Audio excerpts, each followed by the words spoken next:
Hey everyone, today we're going to be starting a new unit on triangles. And in this unit, we're going to be focusing on the angles that make up a triangle.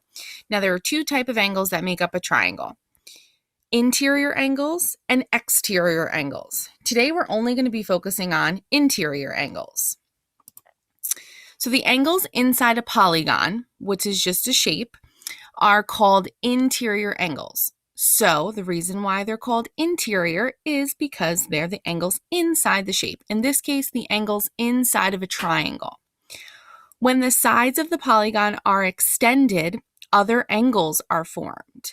The angles outside the polygon that are adjacent or right next to the interior angles are called the exterior angles. So the exterior angles are your angles that are on the exterior or the outside of the shape. In this case, they are on the outside of the triangle. But like I said, today we're only going to be focusing on interior angles. So the angles that are inside our triangle here. Our main idea that we have to remember for today is that the interior angle measures of a triangle have to add up to be 180 degrees. In other words, the sum of the interior angle measures of a triangle is 180 degrees. So if we look at this triangle over here, I have angle X, angle Y, and angle Z. These three angles need to add up to be 180 degrees, and we have to memorize that fact for this entire unit. Okay, so today we're going to be finding the measures of missing interior angles of a triangle. So here I have a triangle, and I gave you two angle measures. This angle right here equals 32 degrees, and this angle right here equals 48 degrees. This third angle is angle X. I don't know what angle X is equal to yet. It's my job to figure out the measure of that missing angle.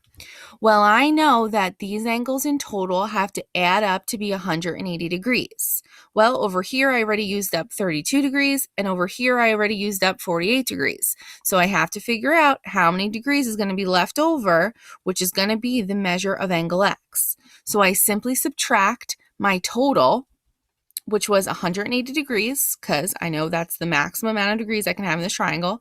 I subtract that total with 32 degrees minus 48 degrees, because those are the amount of degrees that I already used up. If I subtract 180 minus 32 minus 48, I get 100. That means that the measure of angle X here has to be equal to 100 degrees. Okay, let's do some examples together. Okay, so number one, I gave you this triangle. Each vertex or corner of the triangle is labeled with a letter. That's how we are going to name each angle. So this corner of the triangle or vertex of the triangle is labeled C. So we would call this angle right here angle C. This would be angle D, and up here would be angle E. So I gave you angle E and angle D. We need to figure out what is angle C. So we simply subtract. We need to remember that all angles must add up to 180 degrees. So I'm starting with 180 degrees, and then I'm going to subtract my two angle measures from 180 degrees to figure out how many degrees is left over. And how many degrees is left over is going to be the measure of angle C. So I'm going to subtract 53 minus 77. So 180 minus 53 minus 77 equals 50. So that means the measure of angle C is equal to 50 degrees. Okay? Remember that little less than sign is a symbol that we use in math to represent an angle. Okay, let's look at number two. Here I gave you another triangle. I told you angle S is equal to 35 degrees and angle T is also equal to 35 degrees. I got to find the measure of angle U. Well, I simply need to subtract. I'm going to start with 180 degrees, and we're going to subtract my two angle measures that I gave you. So 180 minus 35 minus 35 again. And when I do that subtraction, we get 110. So that tells me that angle U has to equal 110 degrees. Okay. Number three, Number 3, I gave you the triangle LMK. We also use those vertices to name a triangle. So I told you angle L is equal to 60 degrees and angle M is also equal to 60 degrees. It's our job to figure out the measure of angle K. So we're simply going to subtract 180 minus 60 again to get 60. Okay, so that means angle K is equal to 60 degrees. Okay, we'll do another one. Number 4, I gave you the triangle VWU.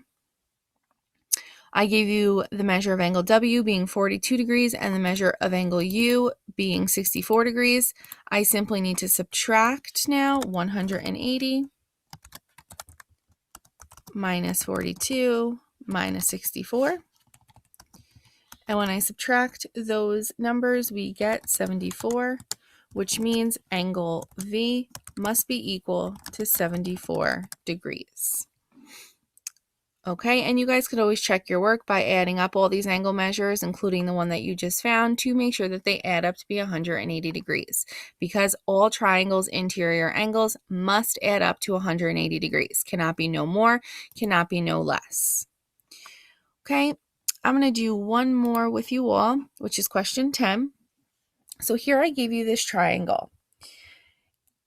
I only see one angle measure here, but you guys need to know what this little box in the corner of this triangle represents. That little box tells us that this is a right triangle. All right triangles or right angles have the same degree measure. A right angle has to equal 90 degrees. So this angle right here is equal to 90 degrees. Although I did not actually write the 90 degrees, you need to know that that little box represents a 90-degree angle.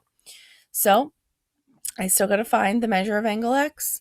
So I'm simply going to subtract, as always, 180 minus 90 minus 32. And when I do that, we get 58. So that tells me angle X must equal 58 degrees. Again, you can always check yourself by adding up all your angle measures, which is 58, 90, and 32, to see if it equals 180. And in this case, it does. Okay, guys, so overall, you need to know that the sum of all the interior angles in a triangle must equal 180 degrees. Okay, today, in order to find the measure of missing interior angles, we're simply subtracting from 180. Okay, you guys are now going to complete the interior angles of a triangle numerically assignment, questions 1 through 10. As always, if you have any questions, please don't hesitate to ask.